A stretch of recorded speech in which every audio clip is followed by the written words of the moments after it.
I know there's somebody out here that needs to hear this, but sometimes you just need to let a soft girl be a soft girl and let your hair also be in that era because it deserves it. Like all of the ragging, the combing, the tension, the over oiling, you know what? It needs to stop.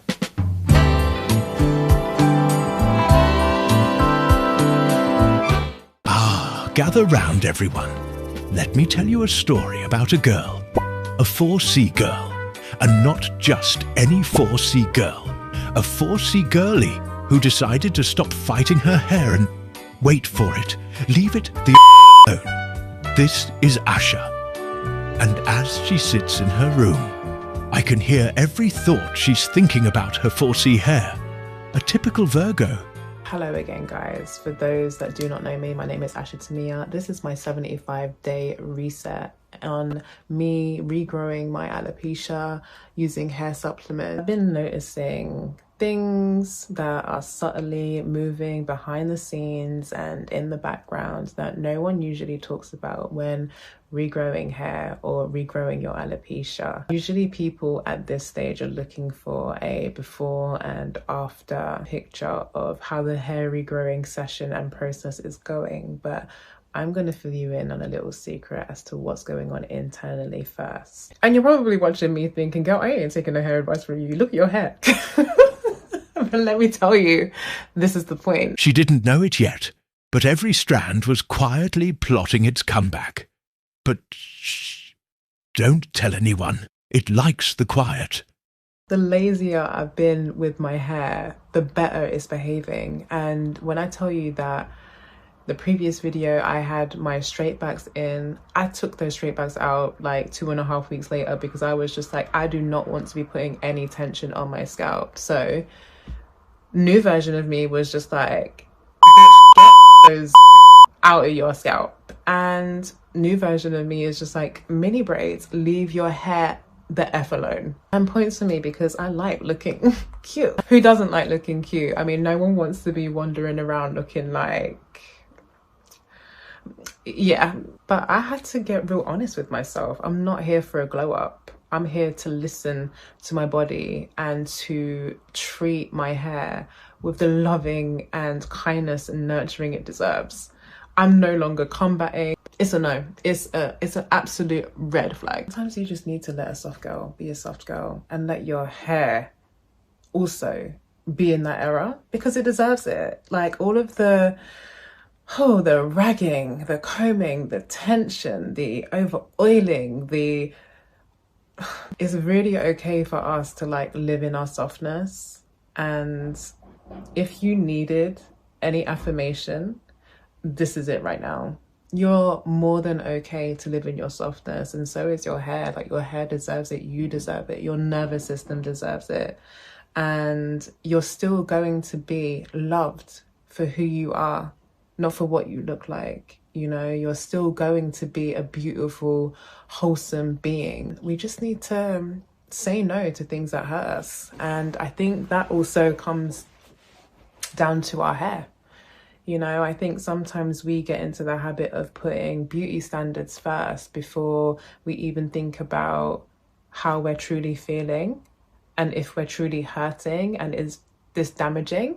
Sometimes we want to run into the burning building without actually thinking about, one, is this safe? It's more about reconditioning and like re-educating ourselves about how we can maneuver this world, showing up as ourselves with our 4C hair in all of its glory and all of its natural beauty, and how we live with And that. so begins the tale, not of inches gained, but of signals noticed, moods shifted, and a crown finally respected after introducing hair growth supplements to her diet in her previous video. Link in bio for that one. Where were we? Yes. Imagine afro hair that only blooms when it feels safe. That's exactly what's about to happen. Poor Asha thought something was wrong with her beautiful natural hair, that it's always dry, thick, never behaves, and always stops at a certain length. Turns out everything that was missing from her hair was missing from her body. So initially, most people would think, okay, I'm balding, I have alopecia, struggling with hair loss. Let me do something external to solve the problems that are dormant within. And that's a no, actually. We're gonna flip the script. What I'm noticing is there wasn't anything wrong with my hair. It turns out that actually something was missing in my body. Some might think alopecia is about genetics, luck, or bad habits. But for most melanated hair, it's something far subtler, something missing from within. It's been almost 14 days, almost 2 weeks into the 75 journey. And there are a few things that I've changed just to make this journey slightly easier. So I've stopped having sugar. I've stopped over manipulating my hair. I've stopped oiling my hair for the sake of hydration. I've stopped buying multiple products thinking that every one of those products are going to solve my case. It's not going to work. And I've just really been lazy. I can't lie. I've been really lazy, guys. Like, really lazy. But I think that suits me down to a T, because I'm literally just like, I got stuff to do, you know? I think my hair can thrive as is whilst I take care of house, you know what I mean? Quite the revelation, isn't it? That being lazy can be the cure, and very demure for 4C hair. The easier, the better, I say. Simple routines, simple remedies, simple life. Isn't it magical? Yeah, I've been very consistent with nourishment. So eating amazing food, amazing whole foods, taking myself off of processed food. Not that I was eating a lot of processed food before, but I just feel like clean slate always makes the engine run a lot smoother. Yeah, I've just been more self-reliant rather than reliant on the things that are outside of me, apart from the supplements, of course. And I've really just been keeping my regime super simple. I've really been doing the liquid conditioner and oil treatment very often. I literally wet my hair every day, like every day. And I just like to hydrate my hair and leave it alone. I've been keeping these mini braids for some time now. Not even some time. It's been like a week and a half. I lied. And finally, it feels like my hair is breathing. So I guess like any plant or anything that you try to grow in the garden, once that soil is nourished, you just need to leave Mother Nature to take care of the rest. A few moments later. So yeah, like I say, we ain't measuring retention as yet because we ain't in that stage. It's all about what's going on internally and how these supplements are making me feel. If you're sat here listening, thinking that measuring your hair every week is going to magically make it grow fast, you're measuring the wrong thing. Asha isn't measuring inches yet. Remember, she's a Virgo, focused, a know-it-all, in it for the long run. At this very moment, Asha is measuring signals. Small signals, little signals that glimmer in a clarity. I can honestly say I have so much energy, and I don't know if it's the iron or the vitamin D, but I just feel a lot more vitalized and a lot more alert. And another thing that I've noticed is how deep I'm sleeping. I literally feel like I sleep 8 to 9 hours and I feel like I've had like 15 hours of sleep. I sleep and my body just feels heavy. And also, anybody that's trying to remember their dreams, magnesium, like, it's the truth. I'm telling you, magnesium. Ooh, I know I'm taking a bundle of supplements, but I feel like the benefits of magnesium are an absolute joy. They just make you so relaxed and just like so zen and so stress-free, which of course is amazing for the scalp because it means that whilst it's relaxing, it means that all of the iron can literally take all of the red blood cells to my scalp so that it can get oxygen and start to bloom. Yeah, the sleep is deep. And there it was, the body's softest signal, often overlooked, yet more powerful than inches of hair. She started to notice that her inner garden had started to awaken. Of course, I'm still getting shedding, but that's natural. Like, our hair sheds every single day. It's not coming out in clumps because I feel like I do a really good job with detangling my hair and doing pre-poos. And also, I use so much conditioner as well. Like, I never comb my hair when it's dry, ever. Like, ever. That's a no, no, no, no, no, no, no, no. So yeah, when I comb my hair and detangle my hair, it's always got conditioner in it, and I just feel like it's absolutely incredible for the slip, so that the comb or your brush can literally just like glide all the way through and just take out all of the knots. Right here, most 4C girlies would panic. But patience, dear sisters, patience. She's noticing changes everywhere, even in ways she didn't expect. Little changes, not big gestures. The kind that whispers, you're in your soft girl era. This is the phase nobody warns you about. There's a tricky phase, one that makes even the low-maintenance girlies quit. One thing that I did notice though is when I first started supplementing vitamin D, ooh, my nervous system was cray-cray. Like it was crazy. So I think that's why I'm really loving down on the magnesium, because the vitamin D 50,000 IU is what I'm supplementing. Oh, if you don't have the correct formula, like I didn't in the beginning, I had to find out the hard way. And then I was just like, oh yeah, I'm supposed to be having magnesium with that. Yeah, it can really send you into just anxiety, like anxiety where you're just constantly alert, constantly triggered, constantly, you're wired, like literally you're wired. But magnesium, MK7, vitamin 2, and then also what am I having? Is magnesium, yeah, magnesium, MK7, and then vitamin D, they're the combo. They sort you out. That combo is fantastic.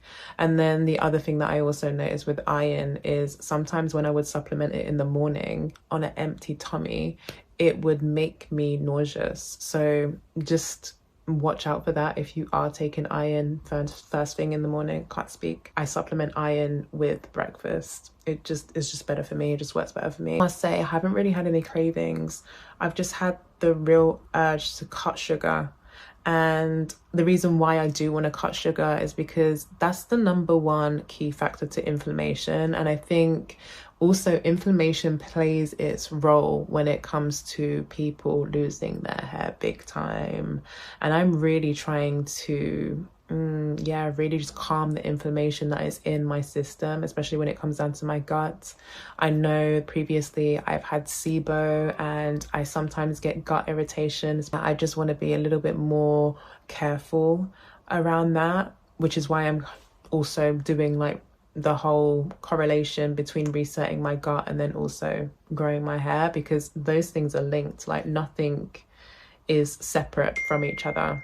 Yeah, let's reel it back. It was sleep that I noticed first. Nothing on my hair has changed much, to be honest. I think it's just doing its thing. It's climatizing to all of the new nourishments so that my base level can rise to its natural levels. And I think that also takes some time as well. Takes up to 3 months. So yeah, I'm in it for the long haul. Yeah, my body's changing. I feel really good. I feel whole actually, because it's almost like I'm not just solving for my hair, I'm solving for my whole system, and that's what it comes down to. So I love it. So yeah, let's like remove that whole, I want to see your hair grow, how long is your hair, and this is what it's growing like every month, because you're really not going to see hair growth if your internal system is, the beauty about this is the recalibration, you know? Imagine like going from an empty tank for 3 to 4 years to then filling that tank with the right nutrients that it needs. And then you are also experiencing the side effects of that rise. I think it's actually beautiful. Like I really love it. So I can slowly but surely feel my whole system and my whole chemistry coming into balance, and it just feels like my baseline is happy, you know what I mean? Or it's becoming happy. It's like moving into happiness. I'm like becoming me again, which feels great. And I can't wait to see what comes from this actually. My scalp used to feel tight and tired and loud, and now it's just relaxed. Less inflamed, less reactive. But overall, I'm happy. And I think the reason why is, like I said, I'm treating for the whole of me, not just for my hair. And I think there's richness in that. There's power in that, you know. I think we have become so obsessed with having long hair and getting it within the blink of an eye, getting it tomorrow. That's why we wear weaves or wigs, etc., etc. But I think actually the power lies in the consistency and the process and the self-love of actually feeding your body the right nourishment instead of looking for quick fixes. And I think that's a vital piece of education. Along this journey, you might feel doubt, you might feel impatient, but I really would just advocate for you to just stay in this journey because it's going to be worth it. And I would much prefer people to stay consistent from a longer period of time because it's more sustainable. And I would highly advise people to get to the root cause of why they are losing hair rather than to buy another product that's not going to work for you. Because ultimately, it's not really about fixing your hair. It's about fixing your nervous system and also your immune system and also your gut health. I know you weren't taught to care for your natural 4C hair. I know many of you were taught to control it, hide it, scream at it. But let me tell you, all of that stops here. You're safe and seen now. We're not starting from scratch. We're starting from experience. And don't worry, girlies, we're in this together. Most were taught to fight their hair instead of listening to the natural conversation we have with our bodies. But she's rewriting that story. Slowly, deliberately. Growth comes later. Weeks 1 to 2 isn't about growth yet. It's about internal stabilisation. Watering and nourishing your baseline soil before the flowers bloom.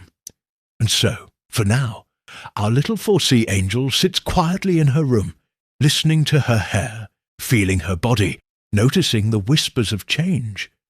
She isn't chasing growth. She isn't counting inches.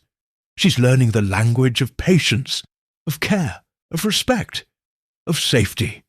And somewhere, just beneath the surface, the crown begins to write its own story. But that story, well, it isn't finished yet, not today. So stay close. Watch, listen, because the next chapter is always waiting. And it promises to be something beautiful. I'll keep documenting what changes before the hair changes, but for now, thanks for watching. I'll see you in the next video, and if anyone has questions, please feel free to put them in the comments below.